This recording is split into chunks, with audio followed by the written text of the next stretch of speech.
My name is Hope Sullivan. My student ID number is 2315424, and this is the spring 2017 semester. Yep. This is Zoe. She's going to be our canine patient today.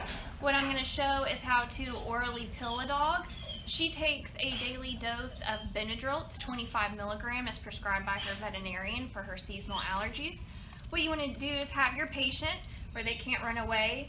And what we want to do is get the pill kind of towards the back of the mouth, like at the base of the tongue. And then we want to hold their mouth closed until they swallow.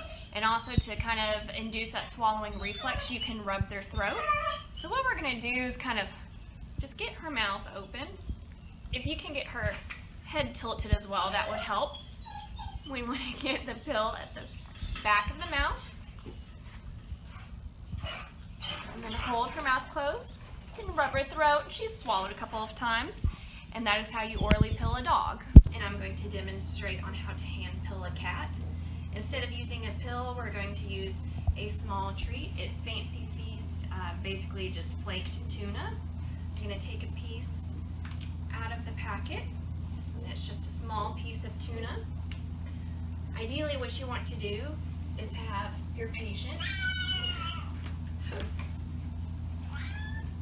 close to you, especially if you're doing this on your own. You want to take the piece between your thumb and index finger.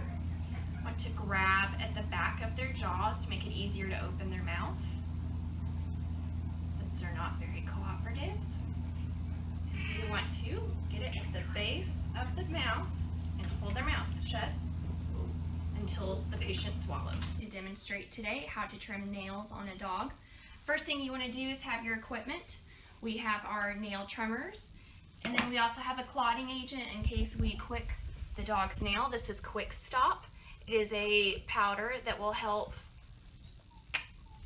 As you can see, it's a powder. And what we'll do is if we accidentally quick our patient, we're going to apply that to the nail to help stop the bleeding. And we can show here what is on the quick that's on the nail. As you can see, Zoe has some clear nails. That pink area here is what we refer to as the quick. That is kind of like underneath what is our fingernail, but this is where all the nerves and blood vessels meet, so this is not something that you want to hit while you are trimming the nails. What I'm going to do with Zoe is I'm going to get her close to me in a standing position. I'm going to take her paw in one hand, the nail clippers in the other. And what I'm going to do is get where I feel comfortably close on her nail, but not too close to her quick to make her bleed. I'm just going to press down and trim her nail. Ideally, you'd like to do it at a good angles to not leave the nail super jagged, but depending on how wiggly your patient is, that's not always possible. If she starts to squirm, you can lift up your leg higher underneath her so she can't run away. We're just going to do this other nail here.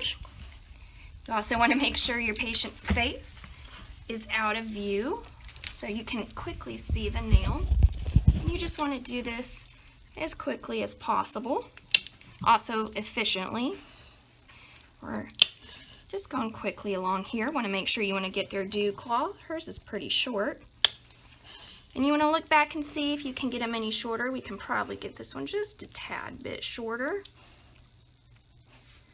You don't want to again get too close, but all of those look fairly short. And since we didn't quick any nails, you would know because they would be bleeding at the end here. If that were to happen, you would just take a little bit of the powder, pour it onto the lid, take it to your finger and dab it to the bleeding nail just to nicely coat it on there. And then that is our nail trim for our patient Zoe. Straight cutting nails on a cat. First, we're going to show our equipment here. We have our standard just nail trimmers. In case we hit the quick on our patient, we have Quick Stop, which is a clotting agent. This is just a powder. What we'll do is we'll go ahead and get it ready. We're going to dump some of the powder out onto the cap here.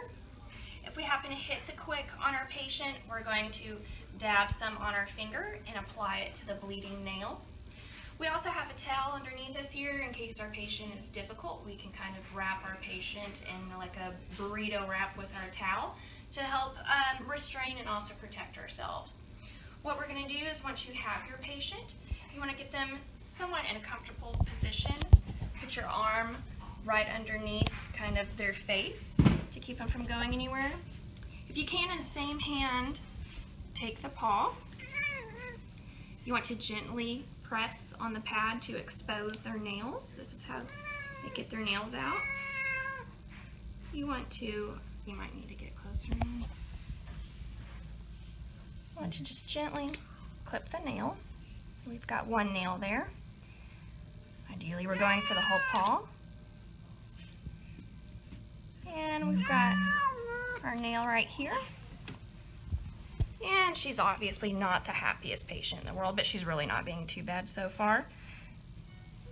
See, we've got another nail here.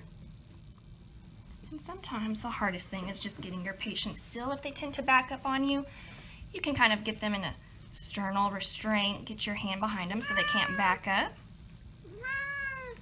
And again, you have to keep pressure on the middle pad to expose those nails.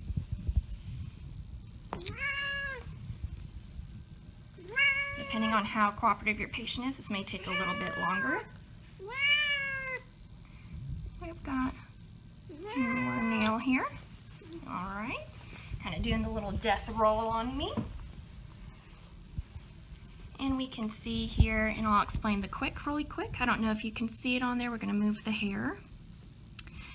It is this, got to press on our pad. It's that pink part right there.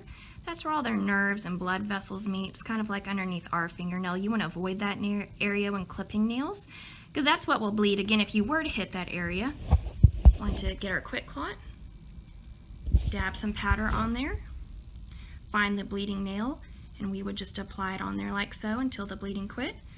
You can see that we've trimmed all of our nails on here. Our patient has no dew claw. So that is our nail trim for our feline patient. I'm going to zoom back out. And this is Carmel, our very uncooperative patient. A free urine catch from our male patient here, Domino, before we try and get urine from him. Equipment wise, you can use a ladle, a Tupperware dish. This time we are going to, since he's a male patient, you wouldn't be able to do this with a female patient, but we're actually going to use just a urine sample cup that you'd be able to get at any vet clinic or laboratory. And also, because this is so small, I'm going to go ahead and wear gloves just because you don't want to get urine on your hands. So what we're going to do is we're going to let our patient sniff around until he's ready to urinate, and we want to try and catch a sample of urine midstream. You don't want to catch the sample initially while the patient is urinating, because you do want them to flush out some of that bacteria. So ideally you want to catch a midstream urine. So we're going to let our patient sniff around, and hopefully he will decide to urinate on something so we can get our sample.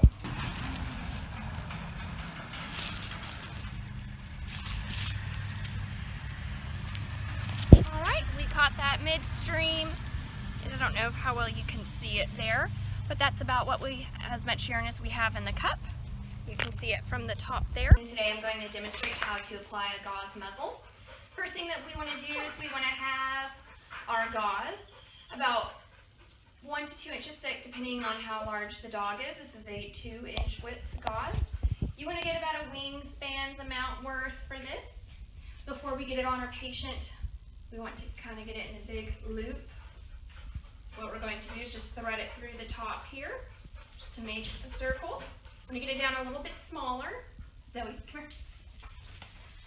We want to have our patient, what we can do is if you're holding on your own, you can try and get them between your legs just to make sure they don't run away from you. We want to make sure that we have our gauze ready to go.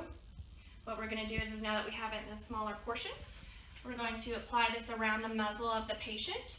We want to make sure it's pretty tight. After we do that, we're going to thread through just kind of like that, right underneath the muzzle. We want to get underneath the patient's ears. What we're going to do is once we get behind the ears, we're just going to tie it in a simple bow tie as if you were to do your shoelaces. We're going to do it in a simple tie here. And as you can see, it's just kind of a bow behind the head.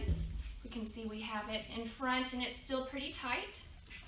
And that is how you apply a gauze muzzle.